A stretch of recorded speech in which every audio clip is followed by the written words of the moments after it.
So hello everyone, my name is Mete Atamel. I am a developer advocate at Google. As I said, I'm based in London. And today I want to talk to you about how to organize microservices using choreography or orchestration. Before I start my talk, if you want to get the slides, if you go to my speaker deck link, I have this slides and many other slides on this topic, so feel free to grab it. I will also try to answer questions as we go along. So if you have any questions, ask it in Rocket chat and I'll try to get to them. But if you run out of time, there's also a Q&A session at the end of the talk. There's like a separate Q&A room. So please go there and I'll be there to answer even more questions. So what I want to do now is first I want to explain to you what I mean by choreography and what I mean by orchestration and which one is more suitable for what use cases. So that's the first part of the talk. Then I want to look into the landscape in this area. What tools and services exist in choreography and orchestration? Then I want to zoom into orchestration and look at Google Cloud's workflows service, which is an orchestration service. And the point of doing that is that I want to show you what you can expect from an orchestration service. And finally, in the last part of the talk, I want to show you a case study, an application that we had that was initially written using choreography, and then we rewrote it using orchestration. So I want to show you before and after and what things we learned from that application. And I think that part is the most useful part of this talk because it's based on real experience. But before we get there, I want to make sure that we understand this landscape first. So let's go through that, and then we'll look at the application and demo and also what we learned from it.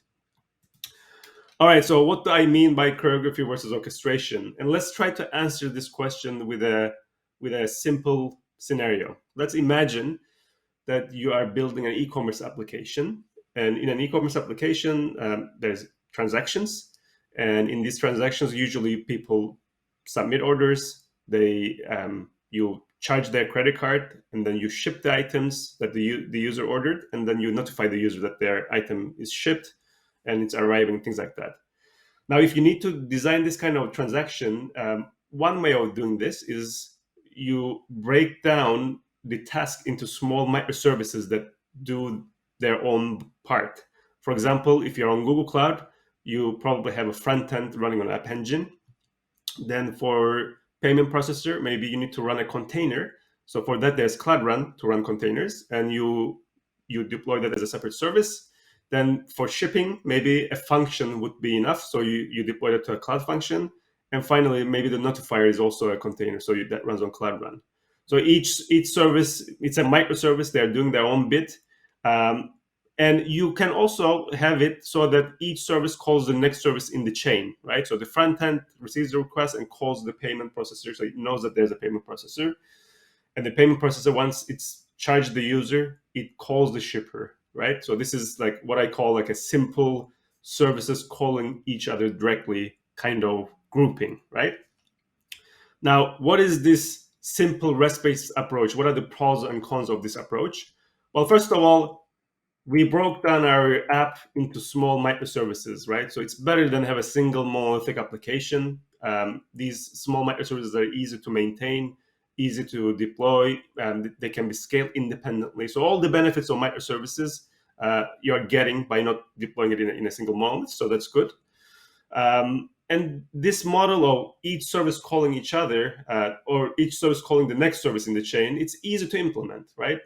Each service needs to know what's next and just call it, make sure that it does that. So it's easy to implement and easy to think about. Now, on the other hand, since each service has to know about the next service, you already have this coupling between services. Now, all of a sudden, you can't just deploy a service and forget about everything else. You need to think about what's next and also what's before too, right? So there's coupling already. That's probably too much. Each service can be a single point of failure, because what if the payment processor doesn't work? Then the whole chain kind of breaks. To prevent that breaking, you probably need some kind of error, retry, and timeout logic in your microservices so they can retry when something fails, or they can capture the errors and do something else, right? So that logic has to be implemented in each microservice. And for me, the most important problem is that who ensures that the whole transaction is successful, right? I mean, each microservice can try to do its own bit and it can try to retry and all that kind of stuff. But at the end of the day, the transaction, it's a combination of all, and there's nobody watching that right now. You need to think about that. So even though the simple REST-based approach works, there's a lot of things that you need to do it right. Now, another approach you can take is what's called choreography, or also known as event-driven. And in this model, each service just receives and submits messages through a message broker. So in this case, for example, we have the front end receiving the request again from the users. Then maybe it will just send a order received message to a message broker that's kind of like the backbone of your system. And this message, or order received message, will be picked up by the payment processor, because payment processor is the one that cares about those messages. It will do its payment, and maybe it will emit another message type called payment processed. So as you can see here, the services are, they don't know about each other. They're not directly communicating with each other. They're indirectly communicating through messages through a message broker. Now, what does this do for us? Well, first of all, you get loose coupling between services. As you've seen from the previous diagram, the services, they don't really know about each other. And that's a good thing, because they can be scaled independently, they can be deployed independently. We don't need to worry about other services when we're working on a single service. And that's more appropriate for the spirit of microservices, right? Because in microservices, the whole point was to deploy them independently. And now with eventing, they can actually act independent. Now, each service can be changed, scaled independently. I have mentioned this already, which is great. There is no single point of failure, in the sense that if a service fails, the rest of the services can still pick messages and they can still emit messages. So in that sense, the rest of the system can work. But of course, the transaction is still not complete because there's something missing in the transaction. So in that sense, that you still have a single point of failure, but at least part of the system works, and maybe that's okay for what you're working on. And events are really useful if you want to extend the system. Like if you want to include, let's say, a new service in your architecture, all you need to do is deploy that service and then figure out what messages it should receive and what messages it should emit, and that's it, right? So there's not much to do with the rest of the system per se. Now, on the other hand, once you go from, once you go to event-driven kind of architecture, things become difficult to monitor, because you're going to be having different types of messages flying around, and you're gonna have different eventing formats. So things become harder to track, and I'm going to talk more about this when I show the case study. The errors, retries, and timeouts, you still need to worry about them. So let's say you received a message and you couldn't process it for whatever reason. You need to have that logic to retry it, or maybe signal to somewhere that you couldn't process that message. This business flow, or how your system should work, the flowchart of your system, is not captured in event-driven systems. Because in event-driven systems, it's basically just events being received and sent. But you can't point to a single place and say, okay, this is how my system is supposed to work. And I'm going to get back to this again when I show the case study, and it will make it more clear what I mean here. And this problem of who ensures that the whole transaction is successful is still there. You still need to worry about these. So again, if a service doesn't work, then the transaction doesn't work, then you need to implement things like the saga pattern, for example, to compensate for things that didn't work. So this is still something that you need to worry about. And if you imagine a more complex transaction, I mean, this is probably more real world kind of transaction.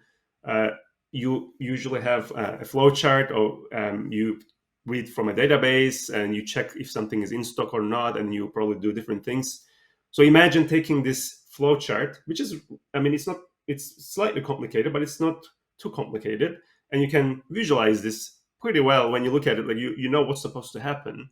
But if you take this and convert to an event-driven microservices kind of architecture, you're going to lose a lot of this flow chart. When you look at your microservices, you won't be able to visualize this flowchart, basically. So you're losing this information, and that's actually quite unfortunate, because this information can be really useful when you're trying to maintain a system. Now, another approach you can take is what's called orchestration. And the idea of orchestration is that you have a central orchestrator, a central service that's external to your microservices that will orchestrate the calls to your services.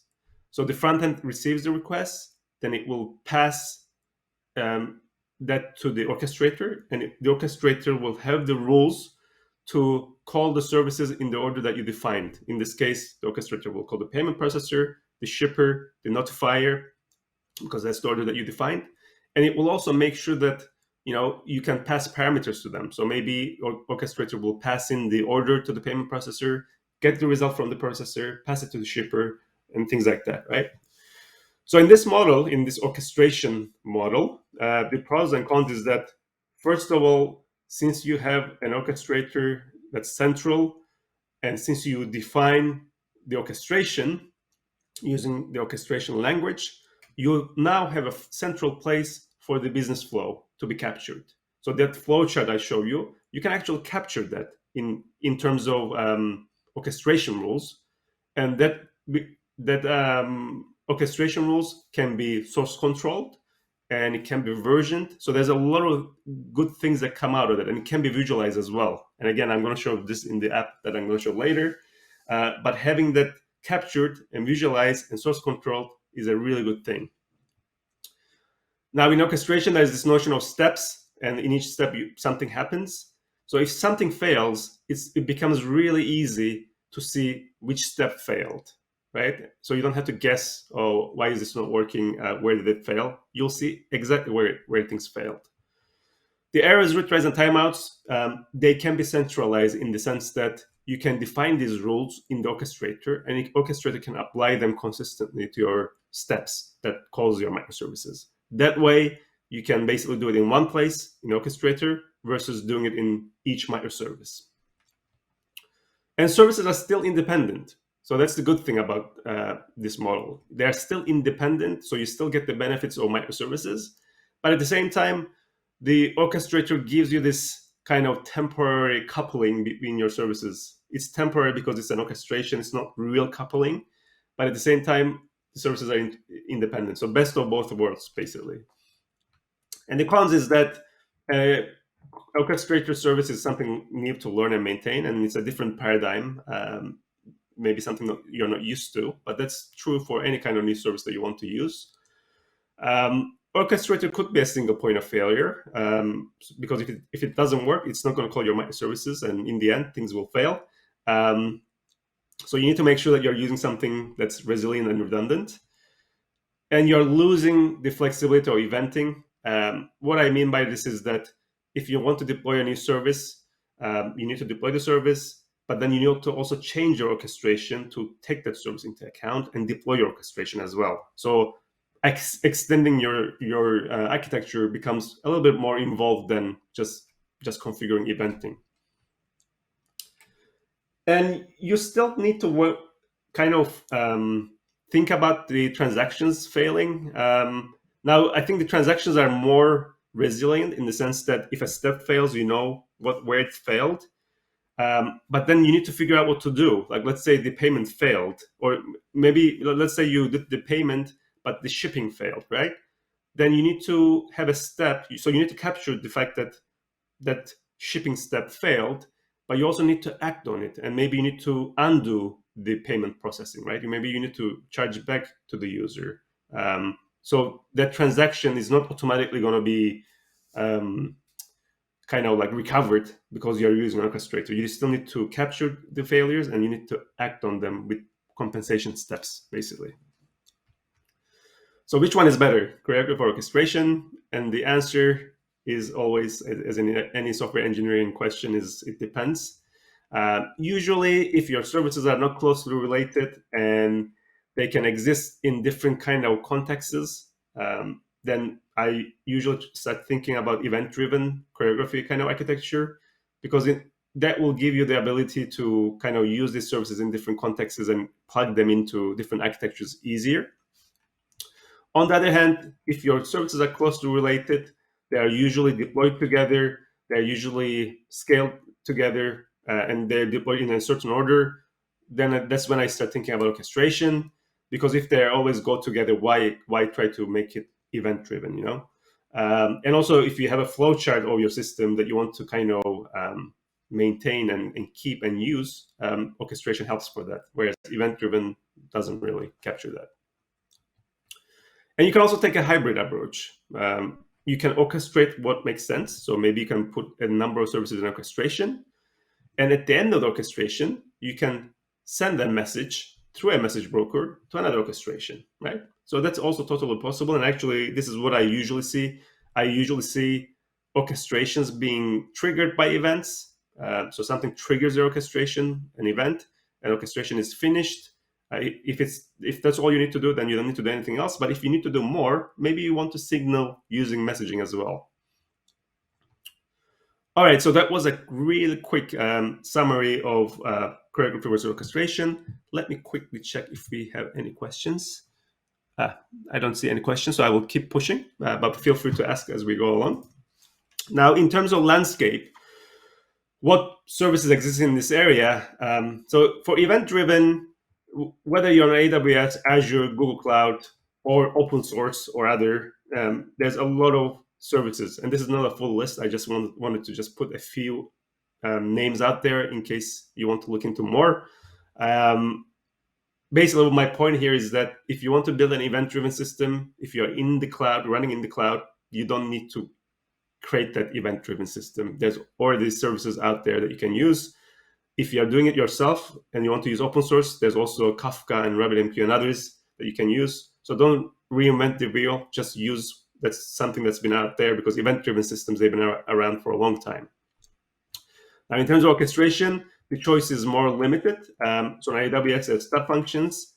Azure, Logic Apps, Google Cloud has workflows for application orchestration, and Cloud Composer for data orchestration. And there's also open source Apache Airflow for, again, application and data orchestration as well. So yeah, these are kind of your main choices. But also I did like a little comparison of step functions, logic apps, and workflows on different clouds to see how they compare. I'm not going to go through this table too much, but what I want to point out is that, you know, the basic features that you expect from an orchestrator, all of these services from AWS, Microsoft, and Google, they have basically the basics in place. So you have the basic building blocks for each. But when you start looking at more advanced features, it felt to me that AWS step functions, they are more geared towards AWS ecosystem. So they're more for orchestrating AWS Lambda functions and also AWS services, but not so much external services. Whereas Azure Logic Apps and Workflows is for orchestrating not only Google and Microsoft services, but anything else really. And it seems like Logic Apps has the most features. Last time I looked at it, this was a few months ago, but Workflows is also catching up with like features that are coming up. Of course, like if you're not running in cloud, this doesn't help you, but there's also an open source project called CNCF of Serverless Workflow that's trying to define how to define workflows, how to run them, and have SDKs around them and have tooling around them. So this project is quite interesting. I don't think it's production ready yet, at least last time I checked, but it's something to look into, and it's good to see that there's an open source alternative coming up as well. None of the cloud providers, they support serverless workflow specification yet, but it's something maybe they will support at some point. All right, so that's the landscape. Now I want to zoom into Google Cloud's workflows with the goal of giving you an idea on what kind of things you can expect from Google Cloud workflows. And then we'll get into case study and look at our application that's built on top of event-driven and then workflows afterwards. All right, so what is workflows? It's a service to orchestrate and integrate other services. So you can include code running on Google Cloud in your orchestration. You can call APIs, like either Google Cloud APIs or Google's APIs, like Hangouts or Gmail. And you can even include external APIs. So if there's something that you want to include in that's external to the cloud, like a SendGrid or any kind of external API, you can include them in your orchestration. This is good because in real world, it's when you're trying to do something, it's usually a combination of your code, some APIs that you use, and some external APIs that you use. So workflows gives you that ability to kind of combine them all together. Now, how do you define the workflows? There's a workflows definition language, and it can be specified in YAML or JSON. Here, I'm defining in YAML. And let's say, we had this payment processor calling shipper, calling notifier. So we want to model this and make sure our workflows call this services in this order. What you do is you create what's called steps. So here I'm creating 3 steps: process payment, ship items, and notify user. And then you define what happens in the step. So here we are making an HTTP post call to the URL of the service, and we are providing the body and the input or payment details that we received from previous step. And then once workflows makes the call, we receive the result and we save it to process result. So that's the result of this call. Then in the next step, we are making another post request to a function. And then we take this process result and parse the body and pass that as input, right? So you can see how this works. Like you define the steps, you define what happens, you capture the result, you pass it to the next one, and you do like light JSON parsing as well, as we see here. So that's step sequencing. That becomes really easy in workflows. You can do more complicated things like, add a wait in your steps. So let's say you ship the item, but you want to wait before you notify the user. You can add a wait in your step. And you can do variable passing and JSON parsing. So pass variables in steps and parse what's given to you and pick what you want before you pass into the next step.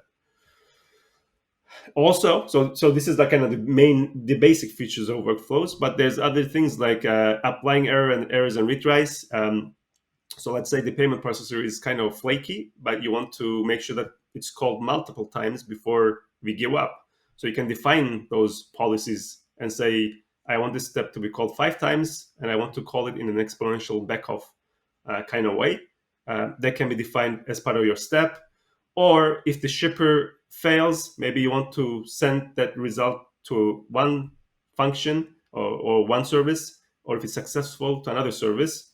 That kind of branching can happen in orchestration without you having to write the code. The conditionals, so let's say you want to read from a database and check whether something is in stock or not. That can be done by the orchestration. So again, less code. And third-party API calls is very easy to do in workflows. Any public API basically becomes a target for workflows. And to do other useful features, to wrap it up, is we want to, if you want to do something, if you want to call a workflow from another workflow, you can define it as a sub workflow. So it can be encapsulated and reused from different places. There are a lot of connectors to connect to Google Cloud Services. This makes it really easy to connect to services. So rather than you defining the HTTP request with all the details, you can use a connector. It makes it easier. And there's other useful features like iterations, callbacks.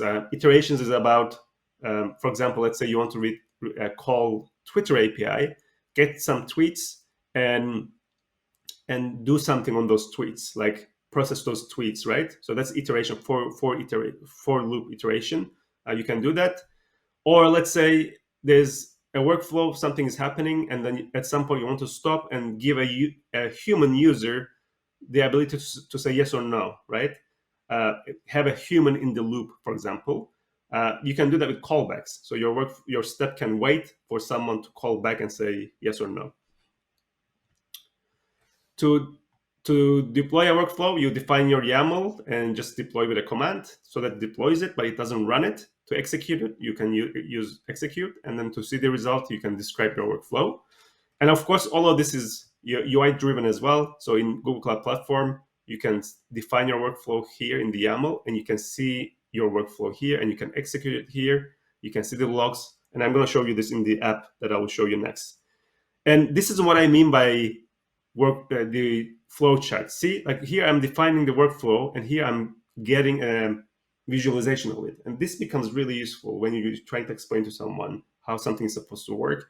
And also, if something fails, you'll be able to visualize it here and see what failed.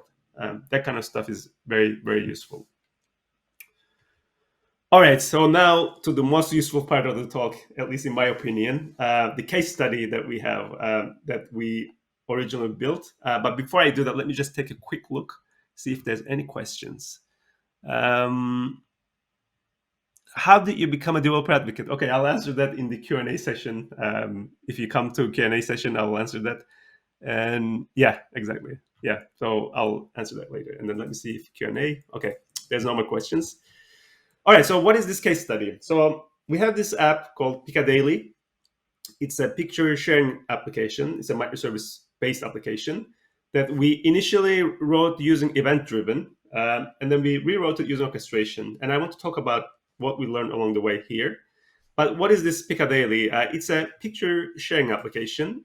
We called it Piccadilly because it's picture, and also it was written for a customer in London. So we use Piccadilly Circus of London and picture sharing, and that's the name that we came up with. And it's also part of a workshop. So if you go to this link, and I'm going to share this link at the end as well, you can see how to build this application and all the steps to build this application, and all the code is open source. So feel free to check it out. And I will show you this application. So I have it running here.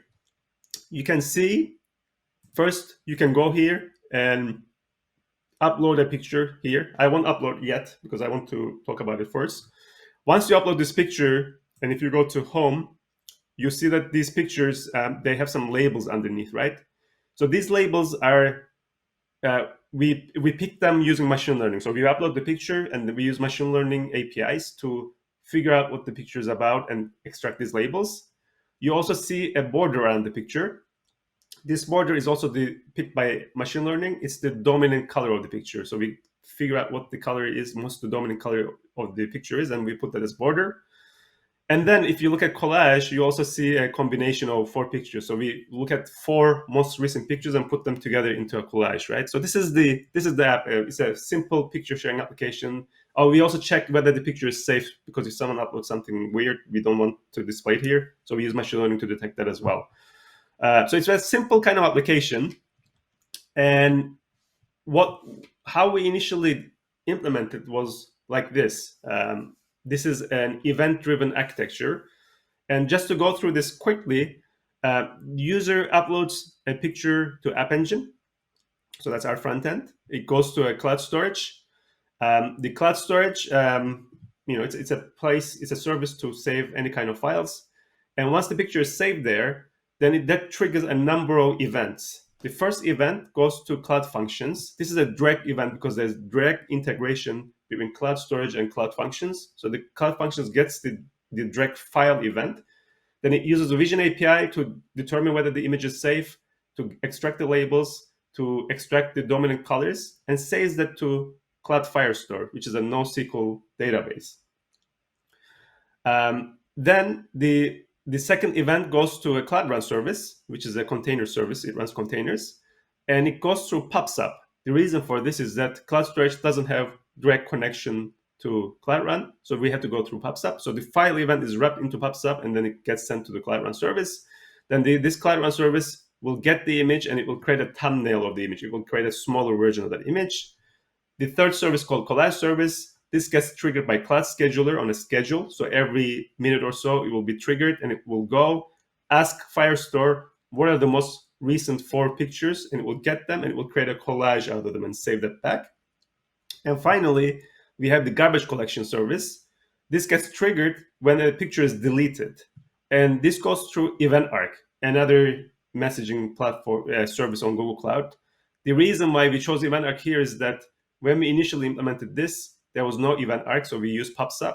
But then when we implemented this one later, like 6 months later, there was EventArc, and we wanted to kind of use that because it's a simpler way of using connecting services. And that's what we use. And image garbage collection service, when it receives a deletion event, it deletes the thumbnail of the image and also deletes the metadata of the image. Now you can see here that even though this is a simple application, we already have multiple services and multiple event types, right? this direct event, pops up event, scheduled event, and event arc events. And you can see this in the code as well. So if you look at these three different event formats, this is the Cloud Function event that gets the file event directly, so which is nice. Now this is the pops up message that the Cloud Run service gets. You can see that we are getting a pops up message. Then we need to look at the data field of the pops up message, which is base64 encoded. So we had to decode that, and then we had to parse it to get the file event. So we had to unwrap things. And for the garbage collection service, we are dealing with yet another eventing format because event arc uses cloud event. So first we get the cloud event, and then the file event is wrapped into an audit log. So we had to get the audit log, and then we had to extract the file event from that. So you can see we are already dealing with three different eventing formats. That was one problem. The second problem was we are dealing with a lot of different services: Cloud Scheduler, PubSub, Event Arc, and setting those up. Like, I mean, it's easy once you understand, but maintaining them and stuff, it's not. I mean, it's work to maintain them. And the third and probably the most important problem that we had was sometimes when a user uploads a picture, things just wouldn't work. You know, we wouldn't see the picture, or we wouldn't see the collage, and we didn't know when things failed. So we had to kind of guess, you know, what could fail and look at basically trace the requests and see, first check the function, then check the Cloud Run, and just figure out from the logs and errors just to see what something failed. It wasn't a big issue for the small application, but you can imagine in a bigger application with lots of services, this could easily become a big issue where you don't know where things are failing, right? Now, what we did is at the beginning of this year, workflows became GA. And we said, okay, you know, when we think about our application, it's actually more of an orchestration than loosely coupled event-driven kind of application. Because when a user uploads an image, we want to do certain things in a certain order. First, we want to check if the image is safe.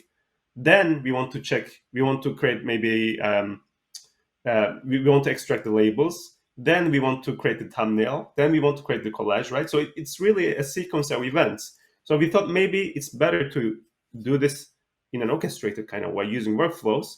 And this is what we came up with. And when you look at this, it might look more complicated because there's more boxes. But actually, anything in these red boxes, it's one service. It's workflows service, okay? So when you think of all of this as one service, then it's actually simpler than the previous architecture. And the way this works is that the user uploads the picture, then this goes to a cloud storage bucket, just like before. This triggers an event, so it's still event-driven in that sense. But then this goes to a cloud function, and the cloud function starts the orchestration through workflows, right? So it's an event-driven orchestration or a hybrid kind of model. And the orchestrator now workflows looks at the event type. If it's object deletion, then it deletes the thumbnail and deletes the labels of the image. So this happens in the orchestrator. Then if it's object creation, then it calls the Vision API, it gets the data, transforms the data through a function, then checks whether it's safe or not. If it's not safe, it finishes. But if it's safe, it stores the metadata. So all of this, again, happens within workflow. Then it makes a call to thumbnail service to create the thumbnail and the collage service to create the collage. Now, these are just delegating, basically, steps delegating, calling Cloud Run services. So you can see in this model, we have a little bit of work happening within workflows and a little bit of work happening by delegating to other functions when we want, right? And I'll get back to this when I talk about the lessons learned, why we do it that way and what are the pros and cons. And actually, let me show you this. Just let's see if this works. So here I am. Well, first of all, I'm in Google Cloud Console, and if I go to workflows, I can see there's a Picadilly workflows here, and you can see I ran this before. So these are the executions. If I look at the source, you can see the source. So this is how, so it will receive a parameter it will receive an event. Then from the event, we extract the file and the bucket information. Then we do an event type switch. So we check, is this object finalized, or a new file, or is this a deletion file, right? And depending on what it is, we do different calls. Next is different. And the nice thing is you can visualize this too. So you can see here, there's the event type switch. Depending on what's happening, you go to different branches. So let's go to the, and if the event is not supported, by the way, you can also raise an error. So that's what we do here. But if it's a new image, we do an image analysis call. So we call the vision API, then we call the function to transform the data, then we check if the image is safe or not. So all of this stuff is happening within workflows. Then we store the metadata, and then the thumbnail and collage calls, they're just calls to Cloud Run services. And you can see that we are passing the URLs of the services as an environment variable, well, as a runtime argument. And then once we are finished, we are returning the result, and you can return anything you want. The code, the HTTP code from each service, but you can return anything else. So that's one branch, but the other branch is when the image is deleted. So this is where the deletion happens, and you can do like try catches if something doesn't work, things like that, right? So let's actually go back here and upload a picture and choose a file. Let's say I choose this one. Hit submit. Now this should upload the picture and trigger the whole chain. So if we go back here, you can see an execution is active, right? It's running right now.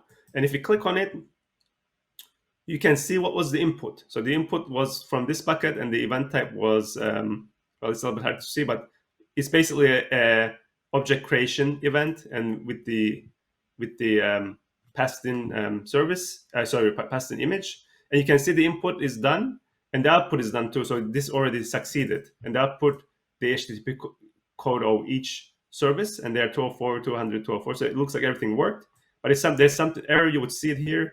You would see the logs here, see what happened, and yeah, so this kind of stuff basically makes it really easy to trace, and you can look at the logs in more detail if you like.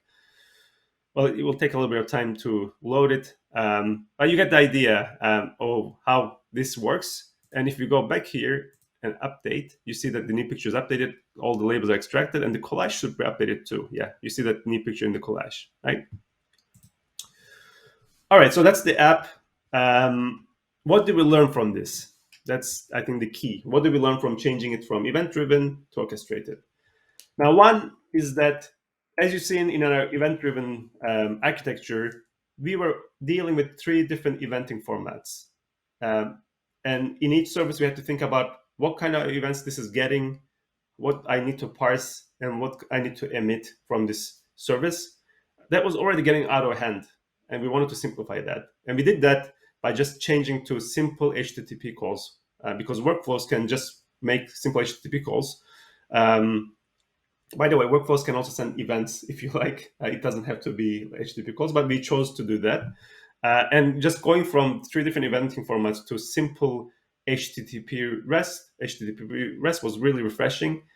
We didn't have to deal with different formats. We had to, of course, parse the body of the HTTP call. So there's still some formats that you need to deal with, but at least it's a common format. You don't have to worry about CLAD events or PubSub events or other kinds of events.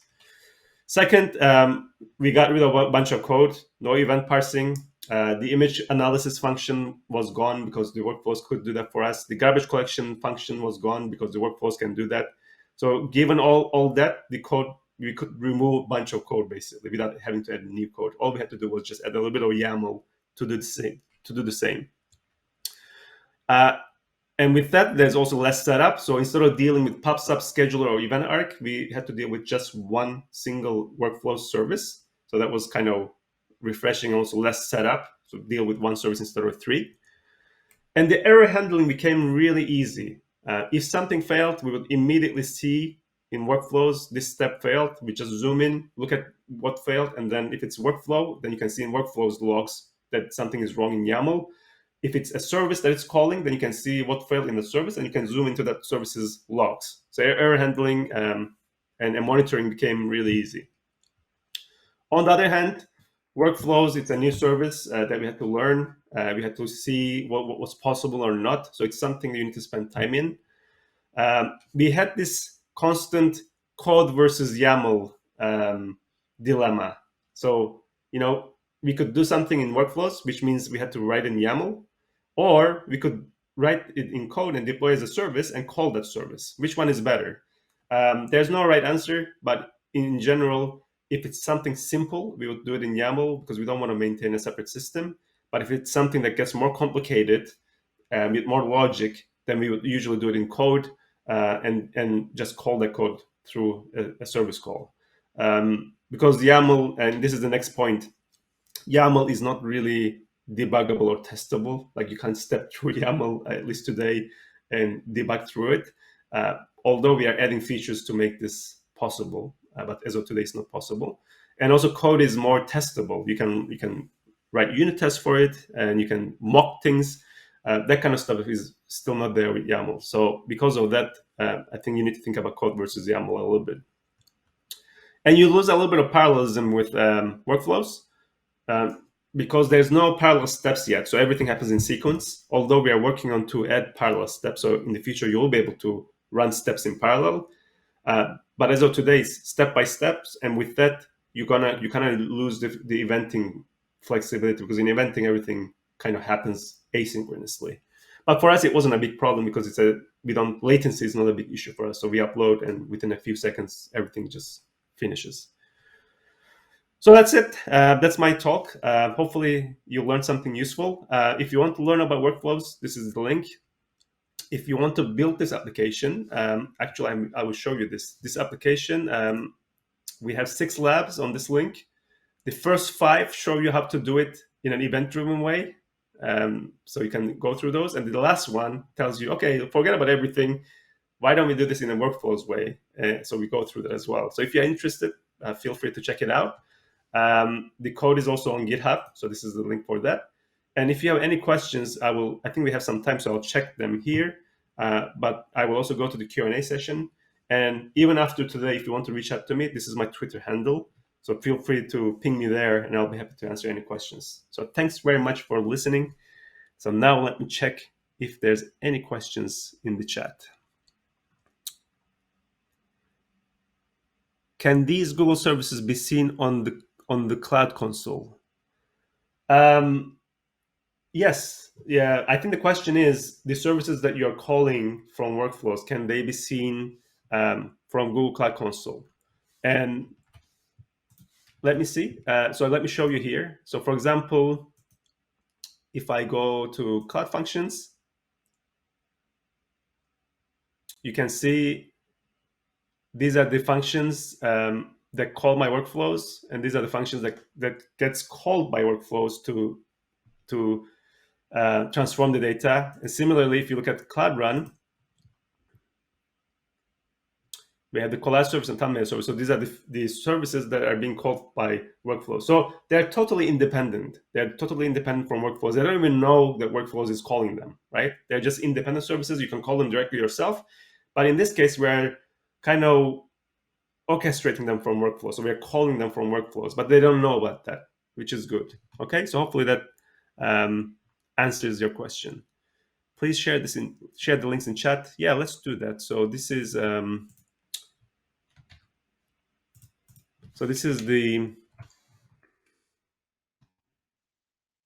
Collabs link. The link creates a link out of it, but this is the Collabs link, and the speaker deck, and then the slides are here. And well, let's also look at the code.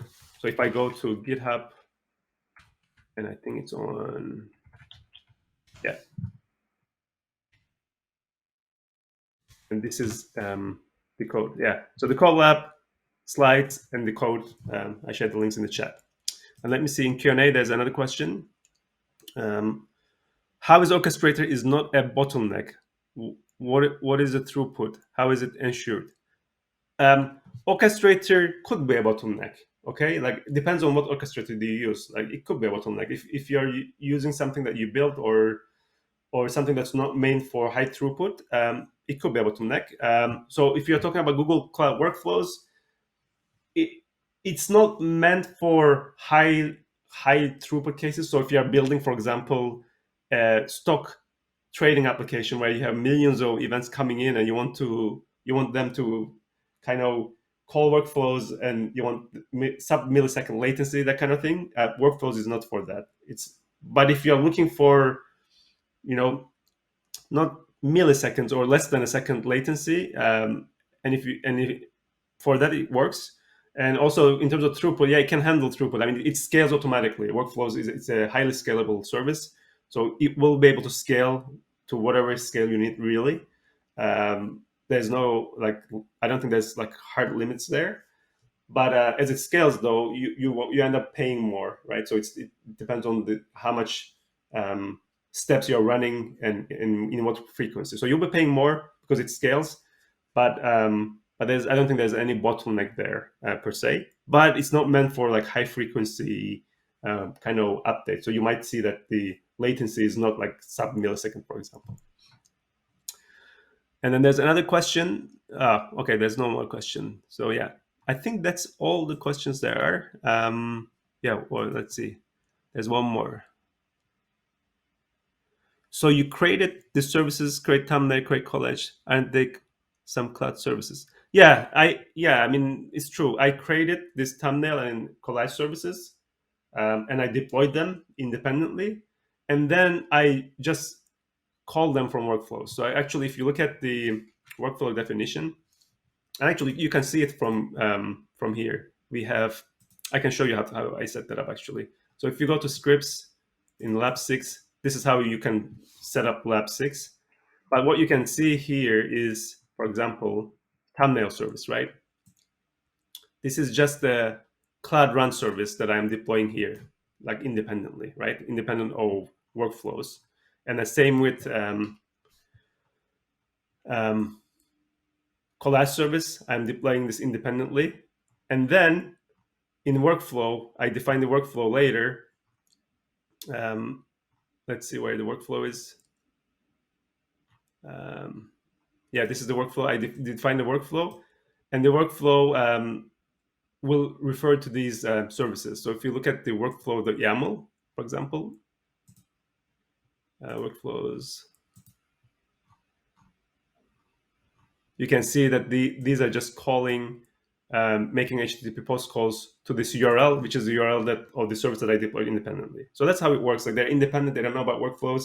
You just configure them to be called from the workflow service.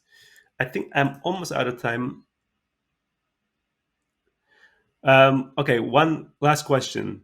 So workflow can be integrated only with serverless solutions. Can you add call to API on GK in workflow? Yes, you can call any API. Yeah, I mean, no, it's not just for serverless. So this URL call can be to any URL that's public, or if it's not public, at least workflows can call it with authentication. Okay, so as long as workflows can reach that URL, whether it runs in Google Cloud or whether it runs outside Google Cloud, it will work. So it doesn't have to be serverless. It can be running on a VM if you like.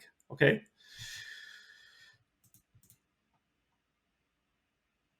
And okay, the last question. It looks pretty similar to Camunda. What are the differences? I don't know much about Camunda, but from what I heard, I think it's more about like a business definition language, whereas this is more workflows is more about application orchestration. I mean, there's similar concepts probably, but I don't know if it's apple to apple comparison. But I don't know enough about Camunda to talk about that. All right, I think I need to stop here because I'm out of time. But if you have more questions, please come to Rocket room, and I'll be happy to answer more there. Thanks very much for listening. Enjoy the rest of the conference. Thank you, Mete. Dear participants, if you have more questions, like Mete said, please join the Q&A rooms. You will find them in the discussion menu in Rocket. And also, Mete, I remember you said that for most active participant, you will have a gift for him or her. Yeah, the branded Devoxx t-shirt. So Yes. guys, thank you for asking the questions in the chat. And if you really, really want this branded T-shirt, and it's really pretty, so you can join the Q&A session and continue the live discussion with Mete. Thank you so Yes, much for please come joining to Devoxx Q&A. Ukraine this year.